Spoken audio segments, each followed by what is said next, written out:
मेरे सारे आत्मिक बंधुओं को ओम शांति, सुप्रभात। आज हम मंत्र क्या है जानने की कोशिश करेंगे। मंत्र का महत्व सारे संसार में केवल भारतवासी ही सदियों से जानते आए हैं। मंत्र एक ऐसा माध्यम है जिसके द्वारा मनुष्य अपने अंदर अनेक दिव्य शक्तियों और सिद्धियों को जागृत कर लेता है। इसके लिए उसे संयम नियम का पालन करते हुए मंत्रोच्चारण करना अनिवार्य होता है। इसके लिए मंत्र क्या है इसे हमें पहले समझना जरूरी है। मंत्र कुछ अक्षरों के समुदाय से बनता है जिन्हें हम शब्द भी कहते हैं। अक्षर दो प्रकार से व्यक्त किए जाते हैं। एक है लिपि अर्थात वर्णमाला, दूसरा है ध्वनि अर्थात उच्चारण द्वारा। हर अक्षर की लिपि और ध्वनि अलग अलग होती है। अक्षर उसे कहते हैं जिसका क्षर अर्थात विनाश नहीं होता, जो अविनाशी है। हर अक्षर के ध्वनि का विशेष प्रभाव होता है जो वायुमंडल में 10 दिशाओं में प्रकंपन के रूप में फैल जाती है। जैसे निश्चल जल पर कोई पत्थर गिरा दें तो तरंगे चारों ओर दूर दूर तक फैलने लगती हैं। वह तरंगे केवल पानी की सतह पर ही होती हैं। ठीक उसी तरह ध्वनि की तरंगे वातावरण में चारों ओर हर दिशाओं में फैल जाती हैं। मंत्र दो शब्दों के मेल से बनता है, मन और तर। अर्थात मंत्र उसे कहते हैं जिसका निरंतर उच्चारण करने से मानव का मन तर जाए, अर्थात मन उत्तम संकल्पों या विचारों का एक उद्गम स्थान बन जाए। हर अक्षर एक बीज स्वरूप है, इसलिए मानव के जीवन रूपी वृक्ष को उत्तम संस्कारों से, स्वभावों से, सुख, शांति, प्रेम, आनंद और पवित्रता जैसे दिव्य गुणों से फलीभूत बनाने के लिए किसी भी मंत्र का अभ्यास करना अति आवश्यक है। मंत्र की उपासना दो तरीके से की जाती है। एक है जाप, जो मुख से ध्वनि द्वारा किया जाता है, और दूसरा है अजपा जाप, जो मुख से मौन रहकर मन से जाप किया जाता है। दोनों ही विधियां दिव्य शक्तियों से भरपूर होती हैं। जाप है प्रयोग अर्थात मंत्र का प्रयोग, और अजपा जाप है योग अर्थात मंत्र का उपयोग। योग में मंत्र द्वारा मन को परम पिता परमात्मा से अनुसंधान करना होता है, जिसमें परमात्मा की याद में मगन होकर आत्मानंद की अनुभूति होती है। दुनिया में कई महान पुरुष अपने अनुयायियों को मंत्रोपदेश देते हैं जो मानव प्रदत्त हैं। उनसे हमें केवल लौकिक प्राप्तियां, वह भी 1 या 2 जन्मों के लिए होती हैं, लेकिन उसके द्वारा मोक्ष नहीं मिलता, न ही भगवान मिलते हैं। भगवान वाच भगवद गीता में कहा है, मन मना भव अर्थात मन में मुझे याद करो। यही एक असली महामंत्र है जो स्वयं ईश्वर प्रदत्त है। यही सबसे श्रेष्ठ महामंत्र है। ईश्वर ओंकार स्वरूप है, इसलिए संसार में श्रेष्ठाति श्रेष्ठ महामंत्र है ओम ध्वनि या प्रणवनाद। संसार में भगवान को सर्वव्यापी कह दिया गया है। वास्तव में वे स्वयं सर्वव्यापी नहीं हैं, वे तो परमधाम निवासी हैं।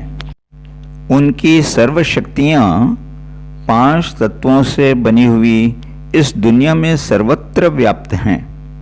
उनमें भी सबसे अधिक शक्तिशाली ओम ध्वनि अर्थात प्रणवनाद, जिसका उद्गम स्थान है सूर्य। ये नाद निरंतर सूर्य ग्रह से उत्पन्न होकर सारे विश्व के प्राणी कोटि को और वनस्पति को जीवन दान प्रदान करता है। सूर्य से ही प्रकाश, गर्मी और प्रणवनाद के प्रकंपन निरंतर वायुमंडल में फैलकर सर्व को स्वास्थ्य प्रदान करते हैं। हमारे भारतवर्ष के ऋषि मुनियों ने क्रिस्त के पूर्व द्वापर युग में ही अपनी योग साधना द्वारा इस सत्य का एहसास कर लिया था। इसलिए वे सूर्य को ही भगवान का प्रत्यक्ष स्वरूप मानकर आराधना करने और करवाने लगे। आधुनिक जगत इस बात की पुष्टि को वैज्ञानिक अनुसंधानों द्वारा आज 21वीं सदी में कर रही हैं। इसलिए भारत में प्रणवनाद की उपासना को अत्यधिक महत्व दिया गया है। बिना ओंकार के भारतवासियों का कोई भी शुभ कार्य संपन्न ही नहीं होता। जब हम मंत्र का उच्चारण लगन से करते हैं, तब उस ध्वनि की तरंगे सारे शरीर में विचित्र प्रकंपन पैदा करती हैं। कई साधक इसे अनुभव भी करते हैं। ये प्रकंपन हमारे शरीर की रोग निरोधक शक्ति को बढ़ा देती है। मानव के शरीर में 72,000 नसें होती हैं, जिन्हें ओम ध्वनि प्रकंपित करती है, जिससे शरीर की किसी भी प्रकार की बीमारी का निवारण होने लगता है। इसके लिए निर्धारित समय पर निरंतर अभ्यास करना अति आवश्यक है। इसके साथ साथ सूर्योदय से पहले कुछ समय वॉकिंग या जॉगिंग करना, कुछ व्यायाम करना भी अति आवश्यक है। मैंने अपने health tips for walkers and joggers video में इस विषय पर बहुत कुछ प्रकाश डाला है। जब ये ध्वनि बाहर के वायुमंडल में फैलती हैं, तो उस वायुमंडल को भी सबके लिए स्वास्थ्यवर्धक बना देती है। उसी प्रकार जब मन में संपूर्ण एकाग्रता और निष्ठा के साथ अजपा जाप करते हैं, तब और अधिक शक्तिशाली तरंगे हमारे भीतर से निकलकर सारे विश्व में बहुत तीव्र गति से अति प्रभावशाली प्रकंपन फैलाने लगती हैं, जो वायुमंडल में उपस्थित विषाणुओं को नाश करके सारे वातावरण को रोगोत्पादक प्रदूषण से मुक्त कर देती हैं, जो सर्व प्राणियों को निरोगी बनने में बहुत सहायक सिद्ध होती हैं। सबसे पहले यह तरंगे हमारे चारों ओर एक रक्षा कवच बन जाती हैं और फिर सारे मानव सृष्टि को, सर्व प्राणियों को, समस्त विश्व को समेटकर सबका कल्याण करती हैं। यही कार्य यदि सामूहिक रूप से किया जाए तो जो प्रकंपन वायुमंडल में प्रसरित होती हैं, उसकी शक्ति बड़ी प्रबल हो जाती है और वह चारों ओर के वातावरण को भी अति शक्तिशाली और सुव्यवस्थित बनाने में सक्षम भी हो जाती है। जो व्यक्ति निष्ठापूर्वक प्रतिदिन अमृत वेले और नुमा शाम के समय पूरे मन की एकाग्रता से निरंतर इस ओंकार प्रणवनाद का अभ्यास 108 बार यानी एक माला करता है, उसके जीवन में शीघ्र ही बहुत अच्छे परिवर्तन के अनुभव होने लगेंगे। नहीं तो हर रोज कम से कम 21 बार प्रणव मंत्रोच्चारण करने से भी प्रगति होगी, परंतु समय थोड़ा ज़्यादा लगेगा। जैसे भी अभ्यास करें, शुभ परिवर्तन तो निश्चित है, इसमें कोई संदेह नहीं। एक तो उसकी एकाग्रता की शक्ति बहुत बढ़ जाती है, जिससे उसकी स्मरण शक्ति, ग्रहण करने की शक्ति, समझबूझकर परखने और सही समय पर सही निर्णय लेने की शक्ति तीक्ष्ण हो जाती है। उसमें मनोबल और आत्मविश्वास की वृद्धि हो जाती है। वह अक्सर हर कार्य में सफलता प्राप्त करने लगता है। इसलिए जीवन में किसी भी लक्ष्य को हासिल करने में सक्षम हो जाता है। दूसरी उपलब्धियां, उसका मन और शरीर दोनों निरोगी बन जाते हैं, क्योंकि उसमें रोग निरोधक शक्ति बढ़ जाती है। वह कभी किसी बीमारी का शिकार नहीं होगा, सदा चुस्त, तंदुरुस्त, हर्षित मुख और खुश मिजाज हो जाएगा। उसके पुराने स्वभाव संस्कार बदल जाएंगे। वह सदा शांत और प्रसन्नचित्त हो जाएगा। सबके साथ उसका प्रेम पूर्वक व्यवहार रहेगा। वह सहयोगी, परोपकारी और मिलनसार बन जाएगा, जिससे समाज में उसे बहुत सम्मान सहज प्राप्त होने लगेगा। ऐसा व्यक्ति सर्व के प्रति शुभ भावना और शुभ कामनाओं से संपन्न हो जाएगा।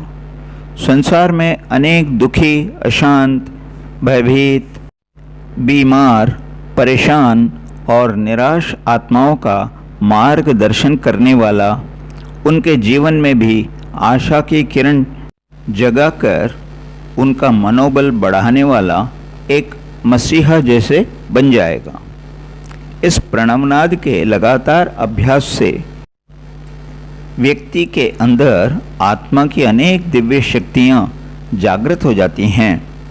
सबसे मुख्य सर्वशक्तिमान, निराकार, सर्व आत्माओं के परम पिता शिव परमात्मा से, जो स्वयं प्रणव स्वरूप, ओंकार स्वरूप, अति सूक्ष्म परम ज्योति स्वरूप हैं, उनसे सीधा आत्मा का संपर्क हो जाता है और आत्माओं को, जो अविनाशी है, परमात्मा के साथ सर्व संबंधों की अनुभूति होने लगती है। परमानंद का अनुभव होने लगता है। इस प्रकार कोई भी साधक इस उत्तम स्थिति के अनुभव को प्राप्त कर सकता है, अपने मानव जन्म को सफल और सार्थक बना सकता है। यह बिल्कुल यथार्थ और संभव है।